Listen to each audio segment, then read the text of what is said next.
Entonces, y vamos a platicar a continuación con el doctor Antonio Serrano Camarena, doctor en Economía, investigador y catedrático de la Universidad Autónoma de Coahuila, sobre este estudio del Partido Revolucionario Institucional en relación a la pérdida por parte de las 32 entidades federativas de 613 mil millones de pesos. Y ya lo platicamos entonces. En Contextos, la opinión de Antonio Serrano Camarena, doctor en Economía. Antonio, qué gusto escucharte, qué bueno que podemos tenerte acá y bueno, para recibir tu opinión, si realmente este estudio hecho por el Partido Revolucionario Institucional es correcto en su apreciación de esta pérdida tan importante de recursos por parte de las entidades federativas en lo que es el presupuesto de egresos de la Federación. ¿Qué tal, Marcela? Muy buenos días. Un saludo para ti, para tu auditorio. Pues con el gusto de siempre platicando contigo, revisando el estudio. Mira, la metodología es correcta y es algo de lo que habíamos venido platicando aquí un par de veces en el programa en lo que va del año.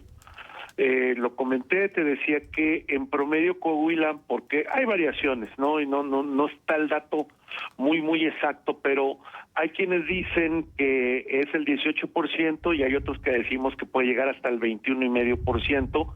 La cantidad en términos de reducción que ha recibido cada año Coahuila desde 2019, para ser preciso. Entonces, este estudio, pues sí, definitivamente nos deja muy claro que los estados han estado recibiendo pues una cantidad importante. Mira, el promedio de recursos de acuerdo a este estudio ronda el 8.7%, si lo hacemos así de manera general. Obviamente hay estados que han recibido más de lo que tenían, como el caso de Chiapas, el caso de Oaxaca y el caso de Guerrero, muy poco a pesar de lo recibido, si quitamos los ingresos extraordinarios por el huracán Otis. De ahí en fuera, pues podemos ver reducciones importantes prácticamente para todos los estados. Entonces, pero lo que llama la atención, y aquí sí hay que ser muy claro, un estado como Coahuila, con 3 millones, poquito más de 3,5 millones de habitantes, pues la verdad es que somos el segundo estado que más nos han quitado dinero después de Chihuahua. Y casualmente los que estamos recibiendo bastante menos dinero, que andamos sobre el 20% promedio anual, somos los estados literalmente de la oposición.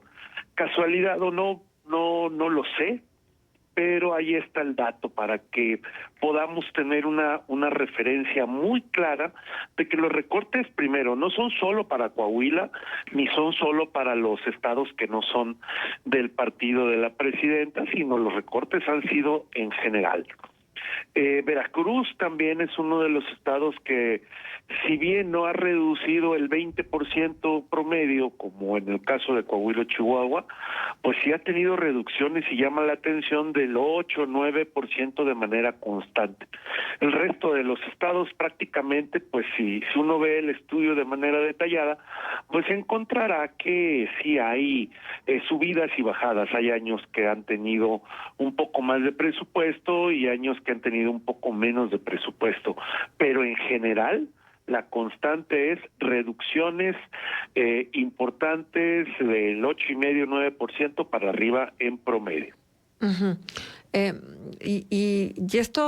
Estos ajustes que se han hecho desde el tiempo de Andrés Manuel López Obrador obedecen a tener más recursos para poder solventar los programas sociales, ¿o a qué obedece? ¿A dónde se va ese dinero que estaba destinado y que no llega a los estados? A compensar lo que hemos perdido por el huachicol fiscal, que son ingresos que ya se habían tenido ya programados. Hay que ser muy claro.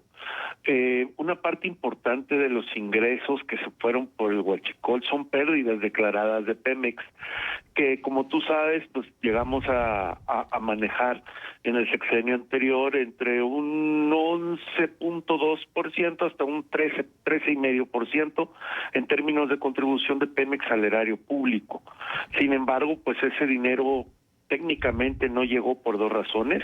Sabemos que casi fueron 2 billones, poquito más de 2 billones de pesos, y entonces hay que compensar pérdidas. No solo es los programas sociales, y quiero ser muy claro en ese sentido, porque si tú ves la cuenta pública, y sin poder afirmarlo contundentemente, pero pues es una de las cosas que vemos como economistas, ¿no? Y se nota una parte importante, además de los programas sociales, se fue a resarcir algo que en el renglón presupuestario se llama ¿cómo se llama? Gastos imprevistos y composición extraordinaria.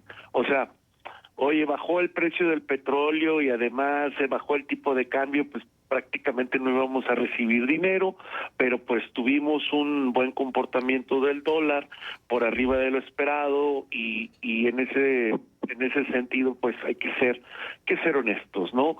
Una parte se fue a cubrir ese huecote que todavía no alcanzamos a tener allí. Ahora, también se va a todo lo que es fondeo internacional. México es un país en ese sentido muy generoso. Le estamos dando a Cuba una cantidad importante de crudo para producir electricidad. De hecho, la cantidad de crudo que le hemos dado es suficiente para que la isla tenga ya electricidad por 2 años. Sí es una cantidad muy, muy importante, que además eso ha hecho enojar también a los Estados Unidos, porque se supone que no deberíamos de estar participando en este tipo de actividades.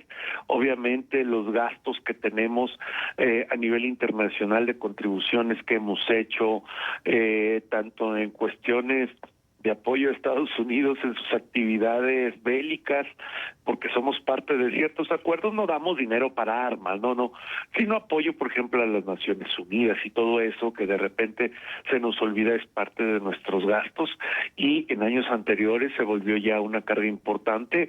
Tan es así que algunos países, pues ya ves, levantaron la voz para decir que ya no iban a estar financiando guerras que prácticamente pues son ajenas a ellos. Entonces todo esto ha consumido una parte importante de esos recursos, además de los programas sociales, que así lo digo tajantemente, no lo es todo, tenemos un margen todavía para eso, pero estamos gastando dinero en cosas que pues bueno, todavía no sabemos a ciencia cierta dónde está.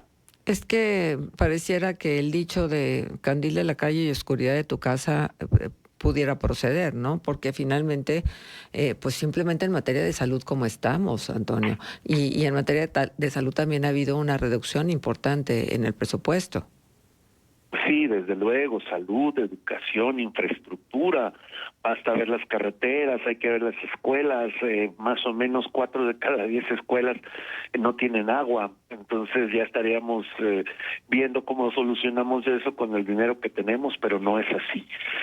Por otro lado, también los recursos, hay que ser muy claros, nos está subiendo el costo de la deuda. Entonces, Marcela, no solo es, aquí tengo que hacer un paréntesis importante, el gasto que estamos realizando de la deuda pública es altísimo. De hecho, ya el costo de la deuda prácticamente nos deja el 19.8% solamente del presupuesto para poderlo gastar en lo que nosotros queramos. O sea, imagínate, es como si tú de tu nómina tuvieras comprometido el 80% de lo que ganas y tienes que comer y hacer todo lo que necesitas con el otro 20% porque ya el 80% ya lo debes. Entonces, poco margen de maniobra, de hecho, ese margen operativo que tiene el gobierno es demasiado pequeño y tiene que ver precisamente con esta necesidad de aumentar los impuestos porque nos estamos literalmente ahogando. Ya un presupuesto donde te queda el 20% para cualquier situación que necesites, pues ya es relativamente poco, o por no decir prácticamente nada. Por eso se dice que el gobierno mexicano tendrá que seguir recurriendo al endeudamiento público para poder pues continuar con un nivel de gasto que en este momento no corresponde a un país como nosotros. Nosotros primero dimos dinero y luego nos preocupamos de dónde va a salir. En los países europeos, en general, es al revés. Primero dices de dónde va a salir y luego lo asignas. Claro. precisamente para no ponernos en una situación tan complicada como la que estamos ahorita. Exactamente. Ahora, estas complicaciones y estos recortes tan importantes que han venido sucediendo desde 2019, ¿en qué situación dejan parados a los estados? Si los estados también necesitan, pues, la aportación de la federación. Me acuerdo que cuando la CONAGO todavía existía, y donde los gobernadores eran muy activos en las reuniones que tenían, decían, pues nada más regrésenos, que la federación nos regrese lo que nosotros aportamos, porque finalmente hay estados que aportan mucho a la federación a través de toda la recaudación que hacen y no se les regresa en la misma proporción. Sí, pero el problema es que esa fórmula, por eso fracasó la CONAGO, porque ese pacto que intentaban trabajar y desarrollar sobre cuestiones fiscales, Marcela, no tenía fundamento, porque entonces no somos una federación. Y no hay que olvidar que Coahuila, en los 80s, y parte pues de los 80s para atrás, de finales de hecho nos volvimos superhabilitarios a partir de los 80s, a mediados de los 80s. De ahí para atrás, Coahuila no generaba lo suficiente como para poder tener todo el desarrollo que tuvo. De hecho, una parte importante de la infraestructura que se construyó precisamente viene de las aportaciones federales extraordinarias que nos dieron para construir desde las carreteras que tenemos de aquí hacia Monclova, Piedras Negras y Ciudad Acuña, todo ese eje vial de la carretera 57 en nuestro estado se construyó también con aportaciones extraordinarias. Entonces, ahora nos toca un poco ser solidarios. El gran problema, y aquí es donde tenemos que ver cómo lo arreglamos, el gran problema es que ahorita no solo nadie es solidario, porque la federación, si tú revisas, y te voy a dar un dato para ti, para nuestro auditorio, el gasto del gobierno federal con respecto al ingreso total en los últimos 7 años, para ser muy preciso, se incrementó del 19% al 28.6%. Pues el gobierno federal cada vez se está haciendo más gastador, más grande, se está quedando con la rebanada más grande del pastel, siendo que el gobierno federal genera muy poco. Mientras el gobierno federal genera el 15, 16, 17%, los estados generamos el resto. Ahora resulta que el gobierno federal se está haciendo más grande y está concentrando por obvias razones políticas todos los ingresos. Entonces, Marcela, esto no es un problema de distribución del ingreso, es de una cuestión equitativa donde el gobierno federal está tomando responsabilidades constitucionales de los estados, ¿ok? Entonces, esa parte, bueno, habrá quien pueda decir, bueno, pero pues eso ha generado más transparencia, ha hecho que el dinero llegue de manera directa. No lo sé y no quiero meterme a las justificaciones, porque eso ya tendría que ser un análisis político más que económico. Pero hay 3 hechos muy concretos que tienen que ver con lo que tú acabas de decir. Oye, ¿nos debería de tocar más? Sí, nos debería de tocar más, pero no tanto porque que nos regresen lo que pagamos, Marcela, si nos regresaran, y este es otro dato importante que preparaba ayer, si nos regresaran la mitad, solo la mitad, que no nos quiten el 20, que nos quiten el 10, fíjate bien, del presupuesto asignado, no de lo que nos corresponde por generación de ingresos para la federación, sino por presupuesto asignado, que nos quitaran la mitad de lo que nos han quitado. Con eso era suficiente para prácticamente estar liquidando la deuda del Estado, que hay que recordar son 13 millones de pesos diarios los que pagamos de intereses en este momento.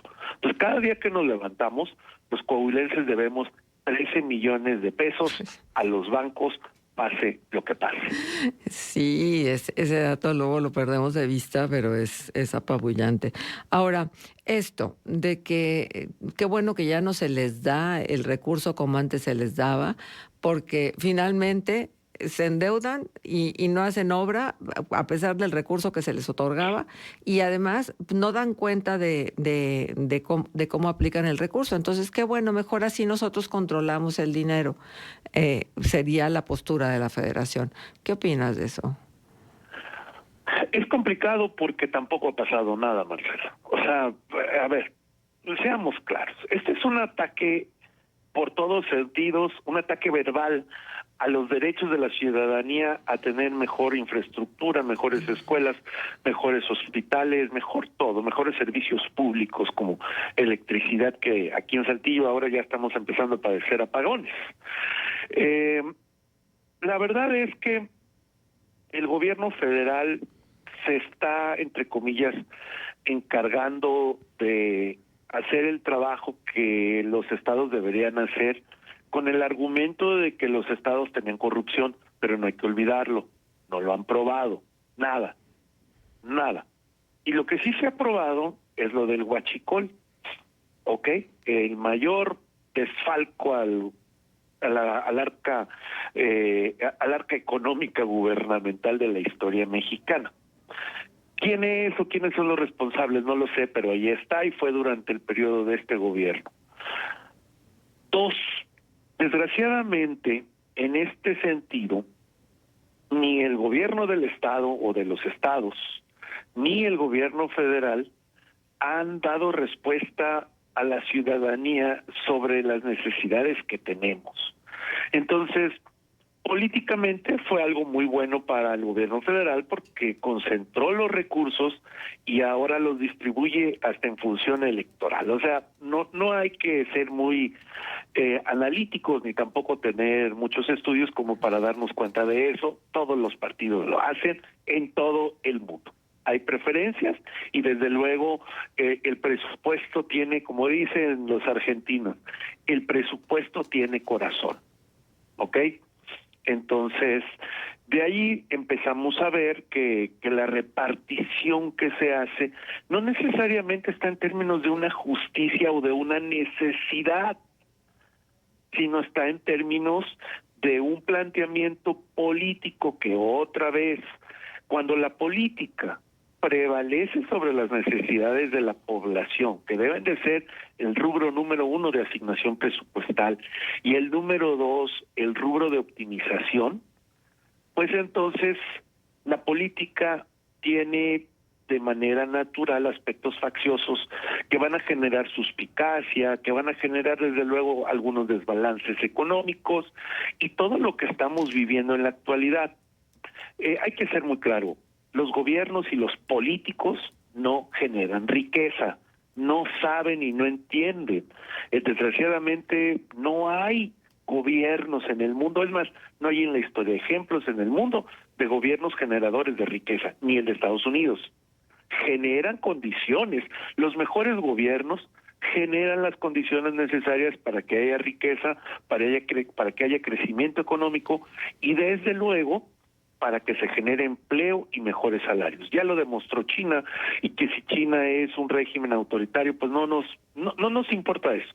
Al final, en este momento, nosotros no tenemos ni un modelo capitalista ni un modelo socialista, tenemos un masacote económico sin forma, que lo único que está haciendo es, mientras todos los países están creciendo aquí en América Latina, México se da el lujo de prácticamente no crecer nada.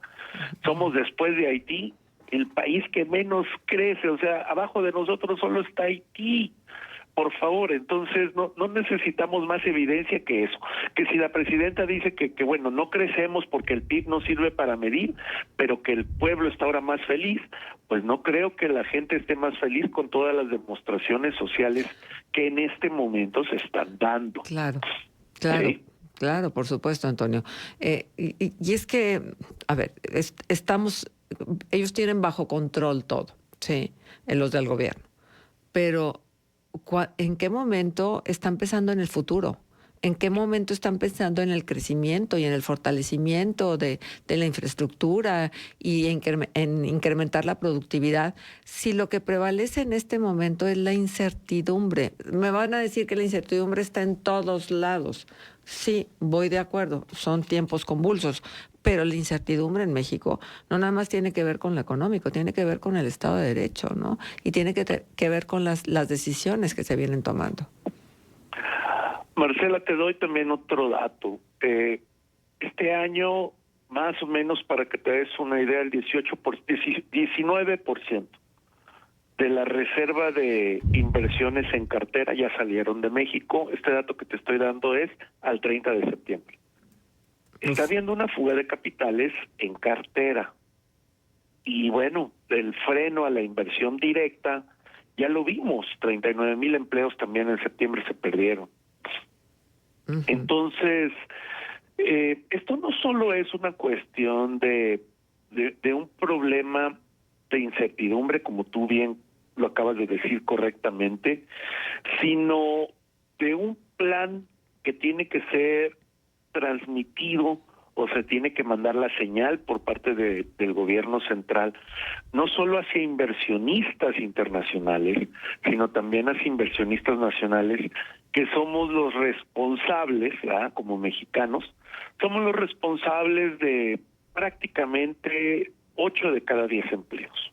Bueno, con un gobierno cuya señal es, y yo creo que en ese sentido aquí no lo discutimos, cuya señal principal que manda a los mercados es qué bien estamos, intentando engañar a la gente cuando se nota que no estamos mal, intentando, de hecho se ha vuelto el gobierno de la lengua, como le digo yo, porque anuncian proyectos que se van a hacer pero no se han hecho, anuncian cosas que van a hacer pero que nunca se llevan a cabo. Mira, el proyecto, y te doy un ejemplo exacto. ¿Sabes cuál es el presupuesto para desarrollar el carro línea aquí que tanto mitote han hecho? No. 20 millones de pesos. Sí.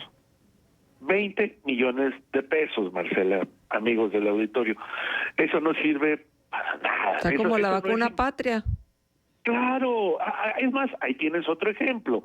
La vacuna patria que nunca llegó, gastamos una cantidad enorme de dinero, que la vacuna patria, para empezar, no era de nosotros. O sea, hay que ser muy claro, ¿verdad? Le pusimos ese nombre por motivos políticos y ahí está precisamente el ejemplo. Anunciamos cosas que no se cumplen. Exacto. Entonces, el pañuelito blanco de que no hay corrupción de aquella persona que fue expresidente, pues nada más ridículo que eso. Hemos hecho el ridículo a nivel internacional y tú sabes que cuando se mandan este tipo de señales al mercado, los mercados reaccionan castigándonos en términos de nula inversión. Poca inversión, y esto para que todos lo sepamos, si no hay inversión del empresario mexicano y del empresario extranjero, la consecuencia es, sin inversión no hay empleos, el empleo no crece. Exacto. Y no solo eso, hay gente que dice que la inversión en cartera es mala, no es cierto, la inversión en cartera es todavía mejor desde la perspectiva económica porque podemos utilizar esos recursos en nuestras decisiones sin depender de lo que el inversionista extranjero quiera. El mexicano puede ir y pedir prestado ese dinero. Oye, pero que hay muchas condiciones. Sí, pero pues esas condiciones no se las reclames al banco. El banco tiene que cuidar su dinero, que al final no es su dinero, es el dinero de otras personas, tanto de México como del mundo, y las condiciones para prestarte, dadas las exigencias o las situaciones que hay en el mercado, pues no son muy buenas. Ahorita, pues imagínate, con las condiciones de violencia que hay, ¿cuánta gente puede abrir un negocio? Mira, más o menos hay, y aquí lo podemos ver, hay 8 estados en el país, para ser preciso, en los cuales el nivel de violencia es tal que no puedes abrir un negocio nuevo porque te van a pedir piso. Claro. Te van a llegar. Hay 8 estados que cumplen con ese requisito sine qua non, o sea, bien, sí o sí te va a pasar. Así es. Sí, y además de eso, el problema también está en que el marco legal ya no te permite defenderte contra los abusos del gobierno. La UIF ya la unidad de inteligencia financiera pues se usa contra los grandes empresarios que no se alinean con los intereses del gobierno. Entonces las empresas que vienen a México pues de entrada tienen que luchar en la construcción de una nave industrial, y te lo digo porque conozco ese caso, lo estoy documentando. Tienen que luchar en la construcción, todavía ni operan. En la construcción de la nave ya están pagando piso. Así es. Oye, Antonio, no, aquí podríamos quedarnos, pero Pues todo el día, sí. el tiempo nos gana. Pero no sabes qué afortunados somos de tener tu opinión. Muchísimas gracias por estar con nosotros. Gracias a ti y a nuestro auditorio, y pues bueno, les mando un saludo a todos. Gracias, igualmente, Antonio. 8:31. Vamos a la pausa, volvemos ya. Escuchas Contextos. Regresamos con más.